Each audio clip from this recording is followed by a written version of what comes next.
नमस्कार, मी प्राध्यापक डॉक्टर बाळासाहेब गारडी, राव बहादूर नारायणराव बोरावके महाविद्यालय श्रीरामपूर। विद्यार्थी मित्रांनो, आज आपण या ठिकाणी द्वितीय वर्ष कला या वर्गासाठी जो स्पेशल पेपर 2 म्हणजे विशेषतर पेपर 2 साहित्य विचार हा पेपर या ठिकाणी पाहणार आहोत। या पेपरचा जो दुसरा महत्त्वाचा घटक आहे साहित्याचे शब्दरूप, हा घटक आपण या ठिकाणी पाहणार आहोत। साहित्याचे शब्दरूप म्हणजेच या ठिकाणी आपल्याला साहित्य म्हणजे काय, साहित्याचं स्वरूप काय असतं हे आपण मागील लेक्चरमध्ये पाहिलेलं आहे। आता ह्या साहित्याची निर्मिती कशी होते, साहित्याची निर्मिती करण्यासाठी जे मुख्य घटक लागतात ते नेमके मुख्य घटक कोणते असतात हे घटक आपल्याला या ठिकाणी पाहायचं आहे। हा महत्त्वाचा घटक आहे पहा, साहित्याचे शब्दरूप। आपल्याला माहित आहे कोणताही कलावंत विविध प्रकारचे आविष्कार निर्माण करत असतो आणि हे जे आविष्कार असतात हे सर्व आविष्कार त्याच्या अनुभवातून उतरलेले असतात। म्हणजे कोणताही लेखक किंवा कोणताही कलावंत, मग त्याच्यामध्ये एखादा चित्रकार असेल, एखादा संगीतकार असेल, हे सर्व कलावंत समाजातून विविध प्रकारचे अनुभव घेत असतात आणि या अनुभवांनाच ते आपापल्या पद्धतीनं किंवा आपल्या कलाविष्काराची जी पद्धत असते त्या पद्धतीनुसार आपला अनुभव ते शब्दबद्ध करत असतात। किंवा मग आपल्याला इथं असं म्हणता येतं, जर तो एखादा चित्रकार असेल तर तो चित्रबद्ध करतो, जर एखादा संगीतकार असेल तर तो संगीतबद्ध करतो, तसा जो लेखक असतो तो शब्दबद्ध करतो। म्हणजे इथं चित्रकाराचं माध्यम आहे चित्र आणि त्यासाठी लागणारे रंग, संगीतकाराचं माध्यम आहे संगीत आणि त्यासाठी लागणारे स्वर। तसं लेखकासाठी लेखन करण्यासाठी सगळ्यात महत्त्वाचं जे माध्यम आहे त्या माध्यमालाच या ठिकाणी काय म्हटलं जातं तर शब्द। म्हणजे शब्द असतील तर लेखक लिहू शकतो, शब्द नसतील तर लेखक लिहू शकणार नाही किंवा बोलू शकणार नाही। थोडक्यात सांगायचं तर कुठलाही कलावंत समाजात वावरत असताना अनेक प्रकारचे वैविध्यपूर्ण अनुभव घेतो आणि तो अनुभव व्यक्त करत असताना, तो व्यक्त करताना त्याचं जे माध्यम आहे त्या माध्यमानुसार त्याला एक विशिष्ट रूपाची किंवा ज्याला आपल्याला या ठिकाणी म्हटलं जातं पहा प्राथमिक सामग्रीची किंवा मूलद्रव्याची एक गरज असते। आणि हे जे मूलद्रव्य आहे हे ठरलेलं आहे, त्या त्या कलेनुसार ते मूलद्रव्य ठरलेलं आहे आणि म्हणून कोणत्याही कलावंताला त्या मूलद्रव्याची जर उत्तम जाण असेल तर तो अतिशय उत्तम पद्धतीनं त्या कलेची निर्मिती करू शकतो। आणि म्हणून संगीतकाराला स्वरांची जाण पाहिजे, चित्रकाराला रंगांची जाण पाहिजे, तसं लेखकाला शब्दांची जाण पाहिजे। कोणते शब्द कोणत्या पद्धतीनं वापरायचे हे त्याला अतिशय चांगल्या पद्धतीनं आकलन असलं पाहिजे। आणि जर ते त्याला चांगल्या पद्धतीनं आकलन असेल तर त्याची कला अतिशय चांगल्या पद्धतीनं येते। म्हणजे एखादा चित्रकार अतिशय उत्तम चित्र रेखाटतो, पण जर त्याला रंगसंगती जमली नाही तर त्या चित्राला कुठलाही अर्थ राहत नाही। तसंच एखादा लेखक जेव्हा लेखन करतो तेव्हा तो काय लिहितो, कोणते शब्द वापरतो, या शब्दांना खूप महत्त्व असतं, खूप संदर्भ असतात। आणि म्हणून साहित्यासाठी लागणारं एक प्रकारे ज्याला आपण मूलद्रव्य म्हणतो ते मूलद्रव्य म्हणजे काय आहे तर त्याचे शब्द आहेत। म्हणजे शब्द ही साहित्यासाठी लागणारं एक प्रकारे प्राथमिक सामग्री आहे किंवा आज आपल्या अलीकडच्या भाषेत सांगायचं झालं तर त्याला आपण रॉ मटेरियल म्हणू शकतो। म्हणजे कुठल्याही लेखकाला लेखन करायचं असेल तर पहिल्यांदा त्याच्याकडं अतिशय चांगला शब्दसाठा असला पाहिजे आणि हा शब्दसाठा जर उत्तम पद्धतीनं त्याला वापरण्याची कला अवगत असेल तर त्याला त्या शब्दांचं रूपांतर कशात करता येतं भाषेमध्ये। आणि मग या शब्दांना खऱ्या अर्थानं असं म्हटलं जातं की महत्त्व कधी प्राप्त होतं तर ते शब्द जेव्हा भाषेत अवतरतात। नुसते सुट्टे शब्द जर वापरले तर त्याला तसा विशेष अर्थ नसतो, किंवा त्याला एक विशेष संदर्भ नसतो.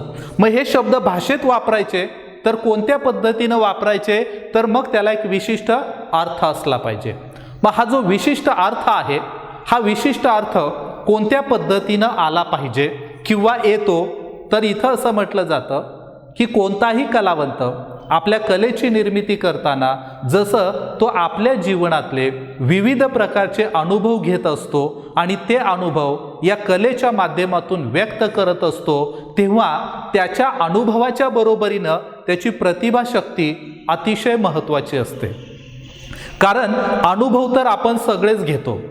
जीवनातल्या विविध घटना आपण सगळेजण पाहत असतो, पण नेमकं पाहिलेल्या अनेक घटनांपैकी कोणत्या घटनेला साहित्यात बद्ध करायचं, कोणत्या घटना सोडून द्यायच्या किंवा कोणती घटना ही साहित्याचा विषय बनू शकते, हे लेखकाला कळतं आणि लेखक तीच नेमकी घटना पकडतो आणि ती घटना आपल्या प्रतिभाशक्तीच्या साहाय्यानं, आपल्या कल्पनाशक्तीच्या साहाय्यानं शब्दबद्ध करतो. म्हणजेच त्या शब्दांना तो काय करतो, भाषेमध्ये एक विशिष्ट रूप देतो. आणि हे भाषेमध्ये जे शब्दरूप देतो, त्या शब्दारूपाला त्याला एक विशिष्ट संदर्भ असतो, एक विशिष्ट अर्थ असतो आणि म्हणून त्या अर्थाला त्या ठिकाणी महत्त्व असतं. आणि म्हणून एक पाश्चात्य विचारवंत आहे पहा, ज्याचं नाव आहे सोसूर. या सोसूरनं भाषेला आणि शब्दांना एक चिन्ह व्यवस्था असं म्हटलेलं आहे. शब्द म्हणजे काय आहेत, एक चिन्ह व्यवस्था आहे. आणि ही व्यवस्था कुणी निर्माण केलेली आहे, तर त्या समाजातल्या ज्या ज्या काही जाणकार लोक होते, त्या लोकांनी त्या भाषेला एक महत्त्वरूप देण्यासाठी किंवा तिला एक लिपिबद्ध करण्यासाठी, एक विशिष्ट लिपी द्यायची असेल तर त्याच्यासाठी एक चिन्ह व्यवस्था निर्माण केली. आपण जिला आपल्या मराठीतली वर्णमाला म्हणतो किंवा बाराखडी म्हणतो, त्यालाच या ठिकाणी आपल्याला काय म्हणता येतं, चिन्ह व्यवस्था. हा जो शब्द आहे हा असाच का लिहायचा, मग तो त्याच पद्धतीनं का लिहिला जातो, तर आपल्याला बाराखडी किंवा वर्णमाला शिकवते पहा, असाच लिहायचा, ब असाच लिहायचा. म्हणजे ती काय आहे, तर एक चिन्ह व्यवस्था आहे. आणि आपल्याला लिहायचं असेल किंवा आपल्याला एखाद्या शब्दाचं ज्ञान करून घ्यायचं असेल तर पहिल्यांदा आपल्याला काय शिकावं लागतं, तर ही चिन्ह व्यवस्था शिकावी लागते. म्हणजेच आपल्याला वर्णमाला शिकावी लागते. मग ती वर्णमाला शिकतानाच आपण सुरुवातीलाच एक भाग शिकतो पहा, की कोणतेही शब्द किंवा कोणतेही वर्ण एका पाठोपाठ एक लिहिले म्हणून त्याचा शब्द तयार होत नाही.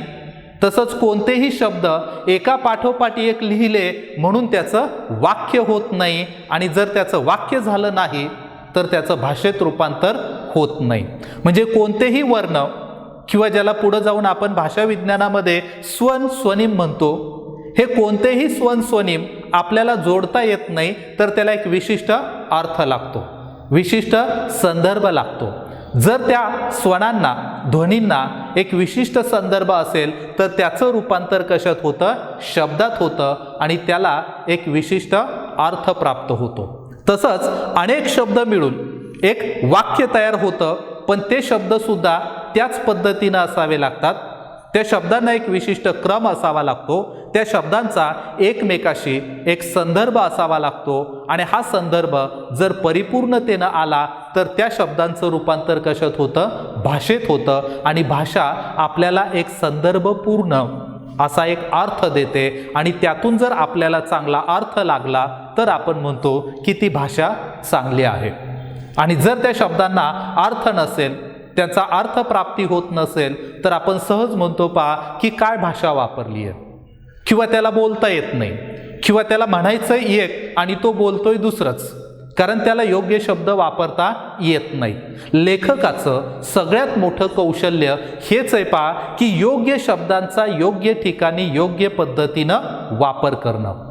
आणि लेखक त्या पद्धतीनं त्या शब्दांचा वापर करतो, तो कशाच्या बळावर, तर प्रतिभाशक्ती आणि कल्पनाशक्तीच्या बळावर. आपण तितक्या योग्य पद्धतीनं का लिहू शकत नाही, तर आपल्याकडे सुद्धा हा शब्द साठा प्रचंड आहे. म्हणजे या समाजात जो माणूस वावरतो तो समूहामध्ये वावरणार आहे, समूहाकडून तो हजारो लाखो शब्द स्वीकारत असतो, अनेक शब्द त्याचे तोंडपाठ असतात, वाचल्यानंतर त्याला कळतं हे शब्द मलाही माहीत होते, या शब्दांचा हा अर्थ आहे, हा संदर्भ आहे, पण लक्षात घ्या की त्या शब्दांना एक कलात्मक रूप देण्याची ताकद आपल्यात नसते, ती कलावंतामध्ये असते किंवा ती लेखकाकडे असते. आणि ती ताकद कशातून येते? त्याच्या प्रतिभाशक्तीतून येते, त्याच्या कल्पनेतून येते आणि म्हणून त्याची शब्दशक्ती वेगळी ठरते. आणि म्हणून आपण पाहतो की ही जी भाषा आहे ही दोन प्रकारात मांडली जाते, एक शास्त्र आणि दुसरं साहित्य. आपण मागे सुद्धा पाहिलं होतं की भाषा जी आहे ती शास्त्रीय भाषा वेगळी आहे आणि साहित्याची भाषा वेगळी आहे. जेव्हा हे शब्दरूप आपण शास्त्रामध्ये मांडतो, विज्ञानामध्ये मांडतो किंवा शास्त्रीय व्यवहारात शास्त्रीय भाषेमध्ये मांडतो, तेव्हा आपल्याला दिसून येतं की शास्त्रामध्ये शक्यतो आपण काय करतो तर सरळ सरळ शब्दामध्ये सरळ सरळ अर्थ सांगतो. म्हणजे जे सांगायचंय ते स्पष्टपणे योग्य शब्दात आणि योग्य पद्धतीनंच मांडतो. त्याला आपण शब्दांचा फुलोरा मांडत नाही किंवा त्याच्यामध्ये आपण शब्दांचा असा फापट पसारा मांडत बसत नाही. जे एका ओळीत सांगायचे ते एकाच ओळीत सांगतो. त्याला असं रचनात्मक पद्धतीनं आपल्याला वर्णन करण्याची गरज याच्यामध्ये शास्त्रामध्ये नसते. म्हणून शास्त्र म्हणजे काय आहे तर न्याय सांगणारं किंवा ज्ञानदान करणारं एक वेगळं शास्त्र आहे की जे रोखठोक सांगतं, जे आहे ते जसंच्या तसं त्याच शब्दांमध्ये त्याच भाषेमध्ये परिणामकारकमध्ये सांगतं. म्हणून त्याला आपण शास्त्राची भाषा वेगळी असं म्हणतो. तर साहित्याची जी भाषा आहे ती मात्र या प्रतिभाशक्तीनं कल्पनाशक्तीनं फुलवलेली असते. जो लेखक अनुभव घेतो तो अनुभव लेखक आहे तसा मांडत नाही, तर त्या अनुभवाला लेखक काय करतो स्वतःच्या अनुभवाशी म्हणजे स्वानुभवाशी तो एकरूप करतो.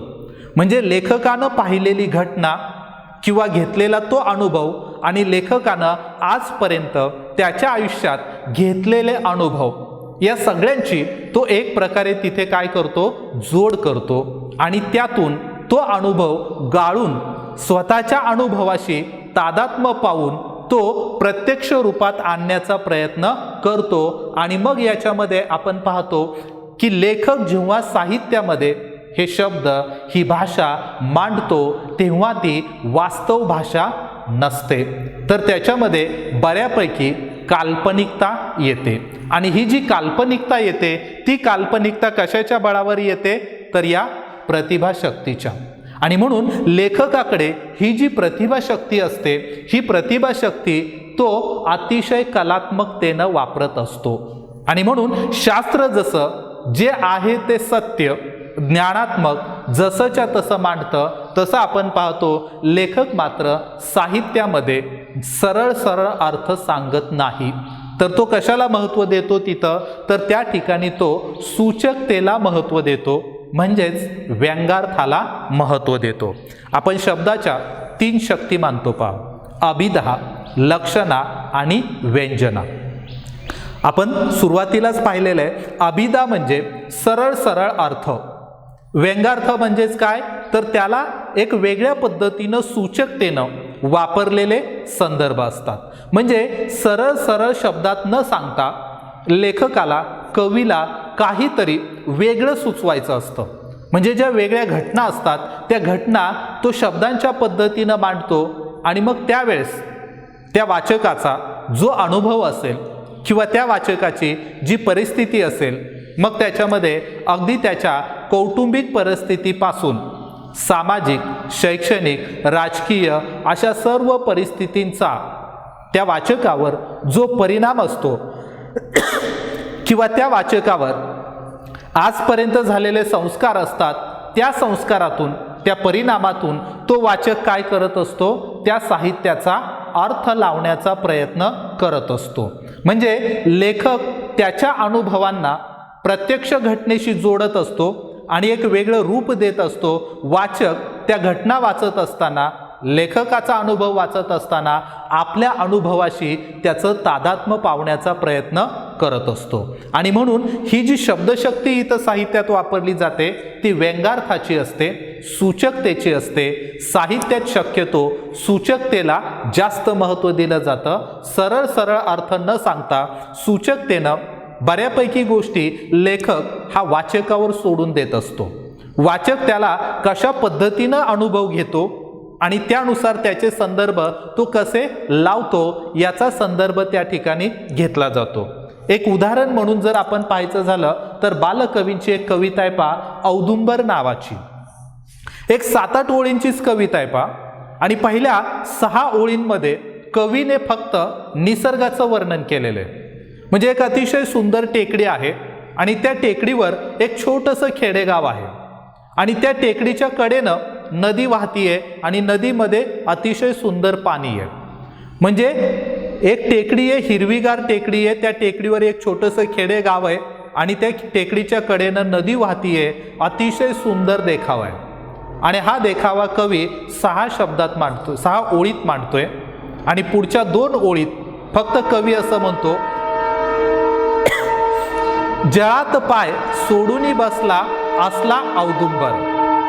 आता या ठिकाणी जळात पाय सोडूनी बसला असला औदुंबर, असला हा जो एक शब्द आहे पहा, एक विशेषण आहे असला. आता जळात पाय सोडूनी बसला असला औदुंबर, असला म्हणजे कसला. या एका शब्दावर किती सूचकता आलेली आहे पहा. तर जळात म्हणजे पाण्यात पाय सोडून बसलेला हा औदुंबर आहे. मग हा औदुंबर, असला औदुंबर म्हणजे कसला, तो कोण आहे? मग तो माणूस आहे का? मग तो माणूस असेल तर तो तरुण असेल का, तो म्हातारा असेल का मुलगा असेल? कारण वयानुसार परत त्यांचे संदर्भ बदलतात. कारण लहान मूल जर तिथं असेल तर ते निवांत पाण्यात पाय सोडून पाणी खेळत बसलेलं असेल. एखादा तरुण मुलगा तिथं बसलेला असेल तर कदाचित तो कुणाची तरी वाट पाहत असेल. कदाचित तो एखाद्या प्रेमविरहानं त्या ठिकाणी त्या पाण्यामध्ये पाय सोडून निवांत बसलेला आहे आणि त्याच्या मनात मात्र अनेक विचारांचं काहूर असेल. कदाचित एखादी म्हातारी व्यक्ती असेल तर तिचे आणखीन विचार वेगळे असतील. वयानुसार त्या घटनेकडे पाहण्याचा विचार व्यक्तीचा बदलतो. म्हणजे जर औदुंबर नावाचा माणूस असेल तर त्याचे अनुभव वेगवेगळे आहेत आणि तो त्या त्या अनुभवानुसार त्याचा अर्थ किंवा संदर्भ लावतो. आपल्याकडे औदुंबर नावाचं झाड सुद्धा आहे पहा. झाडाला सुद्धा आपल्याकडे औदुंबर म्हटलं जातं. आणि नदीकाठी आपण बऱ्यापैकी घटना पाहतो पहा, अनेक प्रकारची झाडं असतात आणि नदीचा काठ जो आहे पाण्याच्या प्रवाहानं खचतो आणि त्या झाडाच्या मुळ्या उघड्या पडतात. मग एखादं मोठं झाड जर असेल औदुंबराचं आणि त्याची एखादी मुळी जर अशी पाण्यात उतरलेली असेल आणि ती उघडी पडलेली आहे तर ते झाड सुद्धा तिथं असू शकतं. म्हणजे एखादा निसर्ग कवी किंवा निसर्गाचा अनुभव घेणारा वाचक असेल तर तो त्या कवितेचा अर्थ असाही घेऊ शकतो की ते झाड आहे आणि नदीकाठी आहे आणि त्याची एक मूळ पाण्यामध्ये उतरलेली आहे. म्हणजे लक्षात घ्या, एकच शब्द आहे असला. पण असला म्हणजे कसला. तुम्ही किती अर्थ लावू शकता आणि कितीही त्याच्यावर लेखन करू शकता. 8 ओळींच्या कवितेवर 100 पानांची समीक्षा होऊ शकते. कशाच्या ताकदीवर? शब्द. म्हणजे एक शब्द काय सांगू शकतो, एक शब्द किती विभ्रम घेऊ शकतो आणि एक शब्द एखाद्या समीक्षकाला किती मोठं खाद्य पुरवू शकतं हे आपल्याला या घटनेच्या माध्यमातून या ठिकाणी सांगता येतं. म्हणून लेखकाची जी भाषा असते ती लेखकाची भाषा साहित्याच्या माध्यमातून जेव्हा तो या ठिकाणी व्यक्त करत असतो तेव्हा त्यामध्ये वास्तव आणि कल्पित या ज्या काही 2 घटना असतात त्या अतिशय महत्त्वाच्या असतात. मग इथं लेखक जेव्हा त्याचा एखादा वास्तव अनुभव घेत असतो, हा वास्तव अनुभव मांडत असताना मात्र तो कल्पित पद्धतीनं मांडत असतो. मग ही जी कल्पित पद्धत आहे त्याची, ही कल्पित पद्धत आणि वास्तव अनुभव याच्यातलं जर अंतर आपण पाहायचा प्रयत्न केला तर लेखक वास्तवाला एक वेगळं महत्त्व देतो आणि कल्पनेला एक वेगळं महत्त्व देतो. जसं आपण काही वेळापूर्वी पाहिलं पहा की लेखकाचा जो वास्तव अनुभव असतो तो प्रत्यक्ष समाजातून घेतलेला एक अनुभव असतो. पण जेव्हा प्रत्यक्ष समाजात पाहिलेली एखादी घटना आहे लेखक जेव्हा साहित्यात मांडतो तेव्हा साहित्यात शब्दबद्ध करताना त्याचा एक वास्तव अनुभवाच्या रूपावर त्याची तो मांडणी करत असतो। म्हणजे जे प्रत्यक्ष घटना आहे ती वास्तव असली तरी साहित्यात येताना मात्र त्याला वास्तव अनुभव असं म्हटलं जातं, ते शब्दांच्या पद्धतीनं। कारण हे शब्द जे येतात ते शब्द वास्तव पद्धतीनं येत असताना त्याला थोडंसं लेखकाच्या पद्धतीनं कलात्मक अनुभवाच्या माध्यमातून त्या ठिकाणी मांडलं जातं। म्हणजे लेखक त्या ठिकाणी काय करतो तर ती घटना चित्रित करत असताना स्वतःच्या अनुभवानुसार आणि त्या घटनेच्या किंवा त्या माध्यमाच्या गरजेनुसार त्याचं एक अनुभव विश्व तयार करत असतो। म्हणजे उदाहरणार्थ आपण जर पाहायचं झालं तर एखादी परिकथा आपण पाहतो, एखाद्या परिकथेतली कथा जेव्हा आपण वाचतो तेव्हा त्याच्यामध्ये पशु पक्षी प्राणी बोलतात आणि ते बोललेलं आपल्याला सहज वाटतं, स्वाभाविक वाटतं आणि त्यातून आपण आनंद घेतो। पण जेव्हा एखाद्या नासी फडके किंवा वि स खांडेकरांच्या कादंबरीमध्ये जर एखादा कुत्रा प्राणी आलेला आहे किंवा दुसरा एखादा कोणता तरी प्राणी आलेला आहे आणि त्या प्राण्याला जर त्या कादंबरीत आपण बोलायला लावलं तर ते मात्र आपल्याला खटकेल। कारण का तर त्या अनुभवामध्ये किंवा त्या घटनेमध्ये तो लेखक काय करत असतो, त्या अनुभवाशी एकरूप असलेलं वातावरण निर्माण करत असतो आणि त्या अनुभवाशी एकरूप असलेलं वातावरण जर त्या ठिकाणी असेल तर लक्षात घ्या ते त्याला अनुरूप असतं आणि वाचकाला सुद्धा ते खटकत नाही। म्हणजे परिकथेत प्राणी बोलू लागला तर त्या वातावरणाची किंवा त्या अनुभवाची ती गरज असते आणि लेखक त्या पद्धतीनं ते निर्माण करतो। आणि जर एखाद्या घटनेमध्ये अशा पद्धतीची गरज नसेल आणि लेखक मुद्दाम तसे शब्द मांडत असेल किंवा एखाद्या प्राण्याला बोलवत असेल तर ते मात्र त्याच्याशी सुसंगत नसतं आणि म्हणून त्याचा त्या ठिकाणी आपल्याला खऱ्या अर्थानं उपयोग करून घेता येत नाही। म्हणून एखादा लेखक जेव्हा शब्दशक्ती वापरत असतो तेव्हा त्या शब्दशक्ती वापरत असताना वास्तव अनुभव कल्पित पद्धतीनं एक वेगळ्या पद्धतीनं तयार करून वास्तवाशी निगडीत एखादी घटना एखादा अनुभव तो कशा पद्धतीनं चित्रित करतो त्याला खूप महत्त्व असतं। कारण या शब्दांच्या साहाय्यानंच तो व्यक्तिचित्रण करत असतो, या शब्दांच्या साहाय्यानंच तो वातावरण निर्मिती करत असतो, या शब्दांच्या साहाय्यानंच तो एखादी घटना उभी करत असतो आणि त्यामुळं या शब्दांना त्याला खूप महत्त्व द्यावं लागतं। कारण शब्द असा आहे की एखाद्या व्यक्तीचं त्याला हुबेहूब वर्णन करायचंय पण हे वर्णन करताना सुद्धा त्याला तिथं माणूस चित्रित करायचा आहे कशातून, फक्त शब्दातून। म्हणजे शब्दच काही असे मांडायचे की तो हुबेहूब माणूस आपल्या डोळ्यासमोर उभा राहायला पाहिजे। वाचक जेव्हा एखादी कथा वाचतो त्या कथेतलं एखादं पात्र वाचतो तेव्हा त्याच्या डोळ्यापुढं ते पात्र किंवा ती घटना हुबेहूब डोळ्यासमोर उभी राहिली पाहिजे। तुम्ही जर फकीरा नावाची कादंबरी वाचली असेल अण्णाभाऊ साठेंची तर असं म्हटलं जातं की फकीरा कादंबरी वाचताना आपण एक पुस्तक वाचतोय असं आपल्याला कधीच जाणवत नाही, आपण एखादा सिनेमा पाहतोय असं आपल्याला वाटतं। म्हणजे आपण एखादा सिनेमा पाहताना ज्या गतीनं दृश्य आपल्या डोळ्यासमोरून पळतात तशी दृश्य ती कादंबरी दाखवते। म्हणजेच त्या कादंबरीची भाषाशैली शब्द हे कसे आहेत तेवढे प्रभावी आहेत, तेवढे प्रवाही आहेत, त्यांच्यात ती एक वेगळी ताकद आहे की जो प्रसंग ते मांडतायत तो प्रसंग जिवंत होतोय आणि तो अशा पद्धतीनं जिवंत होतोय की त्या ठिकाणी वाचक जेव्हा ते प्रसंग वाचतो तेव्हा वाचकाला क्षणभर असं वाटतं आपण एखादा सिनेमा पाहतोय, आपल्या डोळ्यासमोर ती सगळी दृश्य घडतायत। इतकी ताकद आपल्या शब्दांमध्ये असली पाहिजे। दुसरं एक महत्त्वाचं उदाहरण आहे पहा त्याच्यामध्ये आपले ह ना आपटे जो मराठीतला एक अतिशय सुरुवातीच्या काळातला गाजलेला प्रसिद्ध कादंबरीकार आहे। त्यांच्या जर सामाजिक कादंबऱ्या आपण पाहिल्या तर एक साधारण 100 वर्षांपूर्वी ज्या सामाजिक प्रथा होत्या त्या सामाजिक प्रथा अतिशय हुबेहूब पद्धतीनं लेखकानं पण लक्षात कोण घेतो सारख्या कादंबरीत मांडल्या। पण या कादंबरीत मांडत असताना त्यांनी ज्या वास्तव घटना आहेत त्या शब्दांच्या साहाय्यानं अशा काही पद्धतीनं मांडलेल्या आहेत की त्या घटना वाचताना आपल्याला ते अनुभव जिवंतही वाटतात आणि ते वाचण्यासाठी कलात्मकही वाटतात। म्हणजे लेखकाला जो परिणाम साधायचा आहे सामाजिक अनुभव त्याला वास्तव रूपात मांडायचा आहे तोही तो मांडतोय, वाचकाला ते प्रश्नही कळतायत आणि त्याच्यात थोडीशी एक शाब्दिक कलात्मकता असल्यामुळं त्याला एक वेगळा संदर्भही येतो, म्हणजे वाचकाला ते वाचायला आवडतंही, त्याचं थोडंसं मनोरंजनही होतं आणि जो हेतू लेखकाला साध्य करायचा आहे तो सुद्धा त्या ठिकाणी साध्य होताना दिसून येतो. म्हणजेच एखादा लेखक कितीही गहन विषय असला तरी सुद्धा साहित्याच्या माध्यमातून, शब्दांच्या माध्यमातून तो त्या ठिकाणी अतिशय प्रभावीपणे मांडू शकतो आणि ते त्याचं उदाहरण आपल्याला इथं दाखवता येतं. एक वाम जोशी नावाचे साधारणपणे 1880च्या कालखंडातला एक लेखक आहे पहा. मुळात एक तत्वज्ञानाचा विषय म्हटलं तर आपल्याला आठवतं अतिशय बोजड, अतिशय क्लिष्ट असलेला हा तत्वज्ञानाचा विषय आहे आणि म्हणून शक्यतो अनेक लोक तत्वज्ञानाच्या पुस्तकाला हातच लावत नाहीत पहा. कारण का तर तत्वज्ञानाची भाषा अतिशय बोजड असते, जड असते, ती आपल्याला समजायला अवघड जाते.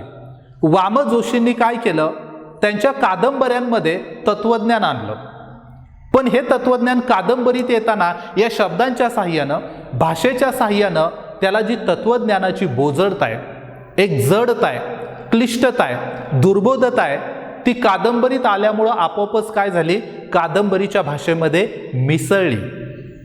मग त्यांच्या कादंबरीतली जी पात्र आहेत ती पात्र 2-2 पानं तत्वज्ञान सांगतात, पण कुणाच्या भाषेत सांगतात, ती पात्राच्या अनुभवातून सांगतात आणि पात्राच्या अनुभवातून ही तत्वज्ञानाची भाषा सांगितल्यामुळं त्या तत्वज्ञानाच्या भाषेला जडता, क्लिष्टता न राहता ती भाषा कशी बनलेली आहे तर सोप्या पद्धतीनं बनलेली आहे. म्हणजे वाचकाला आपण कादंबरी वाचतोय, कादंबरीतलं कथानक अनुभवतोय असंही वाटत राहतं आणि पुढं जाऊन त्या अनुभवातून त्याला एक तत्वज्ञान सुद्धा अतिशय सोप्या पद्धतीनं कळतं. म्हणजे तत्वज्ञानासारखा अवघड विषय सुद्धा जर साहित्यात शब्दबद्ध झाला तर तो सुद्धा कसा सोप्या पद्धतीनं समजून सांगता येतो आणि वाचक त्याचा कसा आनंद घेतो याचं एक उदाहरण म्हणून आपल्याला वाम जोशींच्या कादंबऱ्या या ठिकाणी पाहता येतात.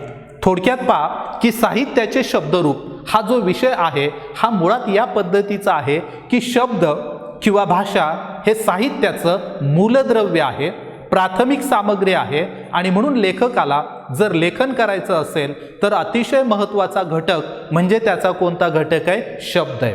लेखकाला शब्दाची उत्तम जाण असली पाहिजे, शब्दाचा उत्तम साठा असला पाहिजे आणि जर त्याच्याकडे शब्दांचा उत्तम साठा असेल, उत्तम जाण असेल तर योग्य वेळी योग्य शब्दांचा वापर करून आपली भाषा अधिकाधिक सुंदर, अधिकाधिक कलात्मक बनवून तो अतिशय चांगल्या पद्धतीनं त्याच्या अनुभवांना शब्दरूप देऊ शकतो आणि एक सुंदर भाषाशैली तो निर्माण करू शकतो आणि सुंदर भाषाशैलीवर त्याची जी कलाकृती आहे ती कलाकृती वाचकापर्यंत अतिशय चांगल्या पद्धतीनं पोहोचू शकते. आणि म्हणून साहित्याचे शब्दरूप हे जसं लेखकासाठी महत्त्वाचं आहे, काही अंशी वाचकासाठी सुद्धा महत्त्वाचं आहे. कारण वाचकाला या शब्दांचे जे संदर्भ आहेत, जे अर्थ आहेत, जे अपेक्षित अर्थ आहेत ते त्याला सुद्धा माहीत पाहिजेत आणि त्यासाठी त्याच्याकडे सुद्धा तसा शब्दसाठा पाहिजे किंवा त्या पद्धतीची त्याच्याकडं जी असलेली आकलन क्षमता आहे ती आकलन क्षमता त्याला असली पाहिजे आणि ती जर त्याच्याकडं असेल तर एखादी कलाकृती त्याला सहजतेनं समजून घेता येते आणि लेखकाला नेमकं काय म्हणायचंय हे त्याला अर्थबोध होतो आणि त्या दृष्टिकोनातून साहित्याचे शब्दरूप हा घटक या ठिकाणी आहे. धन्यवाद.